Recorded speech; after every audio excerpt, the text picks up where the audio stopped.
ನಮಸ್ಕಾರ ನಮ್ಮ ಯೂಟ್ಯೂಬ್ ಮಂದಿಗೆ. ಏನಂದ್ರೆ ನೀವು ಯಾವತ್ತರ ಯೋಚನೆ ಮಾಡಿದ್ದೀರಿ ಅಂತ ಅನ್ಕೊಂಡನು, ಟ್ಯಾಕ್ಸ ಕರ್ನಾಟಕ ಎಷ್ಟು ಕಟ್ತೈತಿ ಅಂದ್ರೆ ಸೆಂಟ್ರಲ್ ಗೋರ್ಮೆಂಟಿಗೆ. ಅದನ್ನು ನಾನು ಒಂದು ರೀಲ್ಸಾಗಿ ನೋಡಿ ನನಗೂ ಅನಿಸ್ತು, ಇಷ್ಟೆಲ್ಲ ಟ್ಯಾಕ್ಸ್ ನಮ್ಮ ಕರ್ನಾಟಕದ ಕಡೆಂತ್ರ ಹೈಯೆಸ್ಟ್ ಹೋಗೋದು ಕರ್ನಾಟಕದಿಂತ್ರ ಅಂತ ನನಗೆ ಇವತ್ತು ಗೊತ್ತಾಗಿದ್ದು.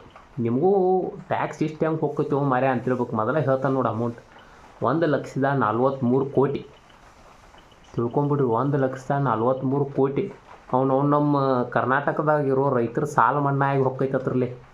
ಅಂಥದ್ದು ಒಂದು 10 ವರ್ಷ ಸಾಲ ಮನ್ನಾ ಆಕೈತಿ ನೋಡಿ. ಬರೀ ಆ ಟ್ಯಾಕ್ಸ್ ಇಟ್ಕೊಂಡ್ರೆ ಬರೀ ಟ್ಯಾಕ್ಸ್ಲೇ ರೈತರ ಸಾಲ ಮನ್ನಾ ಆಗಿ ಅವ್ನು ಎಲ್ಲೆಲ್ಲಿ ಲೋನ್ಗಳು ಅದಾವಲ್ಲ, ಎಷ್ಟು ಮಂದಿ ಆ ಲೋನ್ಸ್ ಅದೇ ಮನ್ನಾ ಹಾಕಾವ. ಬರೀ ಆ ಟ್ಯಾಕ್ಸ್ ಒಂದು ವರ್ಷ ಕಟ್ಟೋದಿಲ್ಲ ನಾವು ಅಂದ್ರೆ ಅವ್ರು ತುಲ್ಲ. ಅವ್ರು ನಮಗೆ ಹೊಳೆ ಕೊಡೋದು ಎಷ್ಟು ಗೊತ್ತೈತಿ ನಿಮಗೆ? 5 ಕೋಟಿ ಇಷ್ಟ ಹೊಳೆ ಬರೋದತ್ರ ನಮಗೆ. ನಾವು ಕಟ್ಟೋದೆಷ್ಟು? 1,43 ಕೋಟಿ. ನಮಗೆ ಬರೋದೆಷ್ಟು? 5 ಕೋಟಿ. ಅದ್ರಾಗ ರಿಟರ್ನ್ ನಮ್ಮ ಕರ್ನಾಟಕ ಅಭಿವೃದ್ಧಿ ಮಾಡಿರಿ ಅಂತ ಅದೇ ಟ್ಯಾಕ್ಸನ್ನು ನಾವೇ ಇಟ್ಕೊಂಡು ಒಂದು ಗಜ ಹೊಸ ದೇಶನ ಸೃಷ್ಟಿ ಮಾಡ್ರೆ ಡಬಲ್ ಆಗಿ ಹೋಗ್ತೈತಿಲ್ಲ. ಅವ್ನು ಹಡ್ಲಿ ಹಿಂಗೆ ಯೋಚನೆ ಮಾಡ್ಬೇಕಲ್ಲ ನಮ್ಮ ಗೋರ್ಮೆಂಟ್ ಕರ್ನಾಟಕದವ್ರು.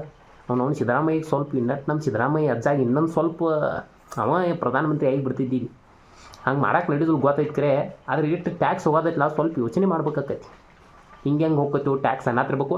ನೀ ಪೆಟ್ರೋಲ್ ಹಾಕಿಸಾಗು ನಿನ್ನ ಟ್ಯಾಕ್ಸ್ ಹೋತ, ಅವನೊಂದು ರಿಚಾರ್ಜ್ ಮಾಡ್ರು ನಿನ್ನ ಟ್ಯಾಕ್ಸ್ ಹೋತ, ಒಂದು ಅಂಗಡಿಗೆ ಹೋಗಿ ಏನಾರ ತಂದ್ರು ನಿನ್ನ ಟ್ಯಾಕ್ಸ್ ಹೋತ.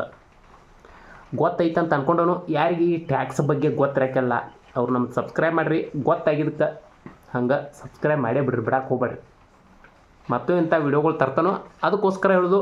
ಟ್ಯಾಕ್ಸ್ ಏನು ಮಾಡಕ್ಕೆ ಬರೋದಿಲ್ಲ ರೀ. ಕರ್ನಾಟಕ ಇಷ್ಟು ಟ್ಯಾಕ್ಸ್ ಕಟ್ಟಾತೈತೆ ಅಂತೇಳಿ ನನಗೂ ನೋಡಿದಾಗ ಗೊತ್ತಾ.